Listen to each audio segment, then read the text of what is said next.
Selamat datang di Dapur Aurin, fun cooking, fun sharing. Kali ini Dapur Aurin mau membuat bolu karamel. Apa sih yang membedakan bolu karamel dengan bolu biasa? Bolu karamel ini terbuat dari campuran bolu seperti biasa ditambah dengan gula yang sudah digosongkan dan membentuk karamel. Teksturnya ini sangat lembut, kenyal, dan berpori seperti sarang semut. Bagaimana prosesnya? Tonton terus video ini sampai selesai ya. Sebelumnya, tolong subscribe dulu ya teman-teman. Ini adalah bahan-bahan yang digunakan dalam pembuatan bolu sarang semut. Yang pertama, ini 400 gram gula pasir. Kemudian 400 ml air. Air ini air biasa. Kemudian ini 4 butir telur ayam. Kemudian 150 gram mentega.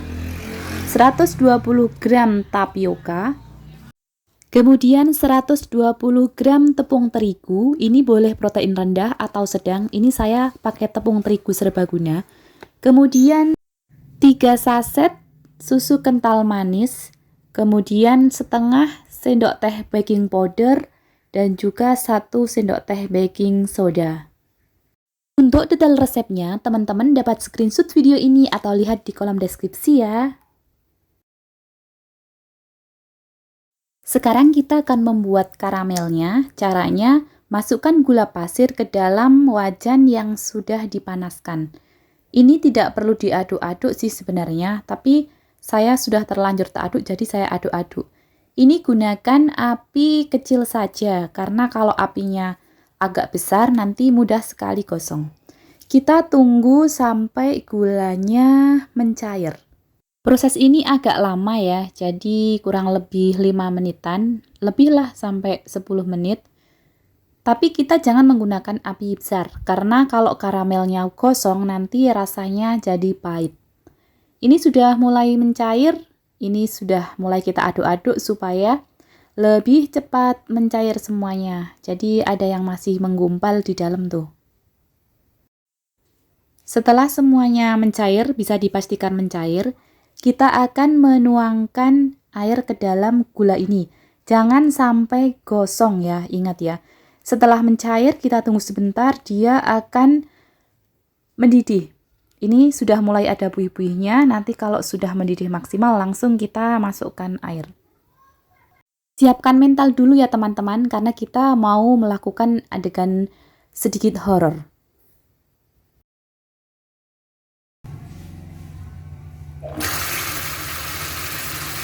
Kita masukkan air sedikit demi sedikit ke dalam larutan karamel. Kalau langsung banyak, nanti airnya nyiprat-nyiprat kemana-mana. Bisa-bisa malah kena ke tangan kita. Jadi ini saya gunakan sendok sayur ya, yang gagangnya panjang. Jadi tangan saya nggak deket-deket sama wajannya. Kalau sudah mulai berbunyi kronyos gitu, kemudian berbuih, kita tambahkan sedikit lagi, sedikit lagi. Ini sampai kira-kira 4 sendok ini nanti sudah mulai agak tenang gulanya ini. Saya sarankan ini menggunakan wajan yang lebih besar lagi ya teman-teman, karena saya pikir nggak separah ini jadinya nyiprat ke kompornya, ke papannya. Dan nanti kalau bersihnya udah agak dingin jadi keras dan susah. Jadi ini saya agak menyesal pakai wajan kekecilan. Jadi teman-teman sebelum menyesal pakai wajan yang lebih besar lagi. Setelah karamelnya tenang, kita bisa masukkan semua air yang masih tersisa. Oh iya, buat teman-teman Dapur Aurin yang belum subscribe channel ini, tolong subscribe-nya ya. Dan bagikan video ini ke sosial media teman-teman supaya orang lain dapat mendapatkan ilmunya juga.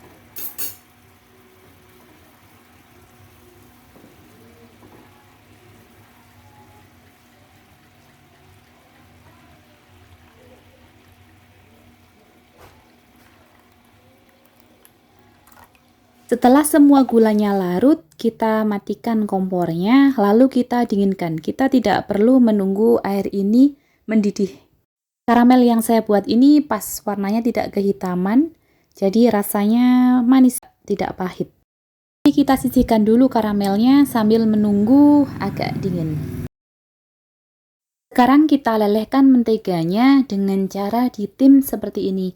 Jadi panci yang ada airnya, kemudian di atasnya saya pakai mangkok. Lalu menteganya saya taruh di mangkoknya itu, kita panaskan menggunakan api kecil atau sedang. Ini kalau sudah mencair, langsung kita matikan, jangan sampai mendidih. Apalagi kita menggunakan wajan langsung. Jadi kalau menggunakan wajan langsung pasti akan mudah sekali mendidih dan itu mempengaruhi rasa. Jadi ditim seperti ini saja. Dari mentega yang sudah leleh ini saya ambil sedikit untuk mengolesi loyang. Ini nanti saya gunakan loyang bundar ini, bundar yang tengahnya bolong. Kalau teman-teman mau mengolesinya pakai mentega yang masih membeku, boleh. Mentega suhu ruang itu ya. Tapi kalau misalnya mau ambil dari sini, boleh juga, silakan teman-teman aja. Pastikan semua sudut dan permukaan loyang itu terolesi secara merata. Setelah sudah rata seperti ini, saya akan taburi loyang yang sudah diolesi mentega ini dengan tepung. Tepungnya kira-kira 1 atau 2 sendok makan. Ini mengambil dari tepung yang belum kita timbang, jadi jangan mengambil dari adonan. Sekarang saya mau ayak dan campur tepung tapioka, tepung terigu, dan baking powder juga soda kue. Ini semua bahan kering saya ayak supaya tidak berberindil dan tercampur. Di wadah lain kita pecahkan telurnya, kita masukkan ke wadah, lalu kita tambahkan susu kental manis. Setelah itu kita aduk-aduk, cukup aduk pakai tangan saja, yang penting telurnya pecah dan juga susunya menyatu.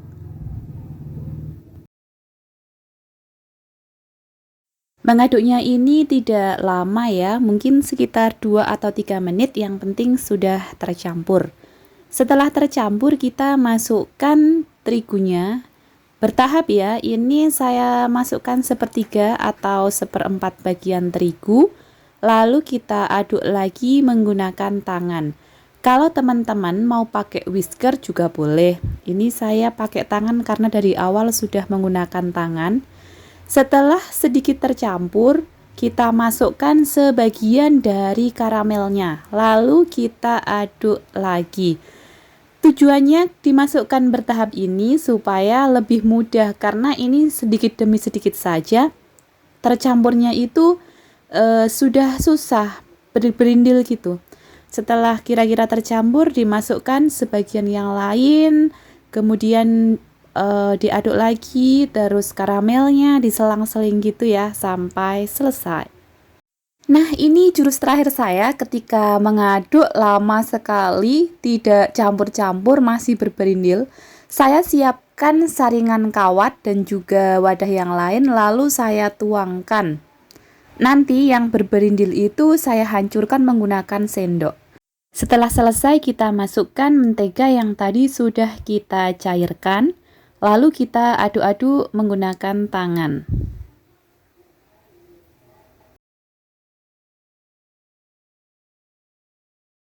Setelah selesai, kita tuangkan ke dalam cetakan. Dan kita masukkan ke dalam oven yang sudah saya panaskan dulu kurang lebih 15 menit. Ini saya menggunakan oven dari Panji Serbaguna ya. Kalau teman-teman mau pakai oven tangkring, bisa banget. Apalagi menggunakan oven listrik juga semakin bagus. Ini kita lihat. Kalau sudah mulai matang, ini ada gelembung-gelembung minyak di bagian pinggir dari cetakannya. Ini saya oven kurang lebih 45 menit menggunakan api sedang. Disesuaikan dengan keadaan oven teman-teman ya, karena kadang beda jenis, beda suhu, beda waktu pengerjaannya. Dan ini dia penampilan setelah kita angkat dari oven. Teksturnya agak kenyal, menul-menul gitu. Kalau kita tarik ada sobeknya, kayak sobek gitu ya. Ini ada pori-pori di dalamnya yang seperti sarang semut. Oke, terima kasih sudah menonton video dari kami. Selamat mencobanya di rumah, semoga berhasil.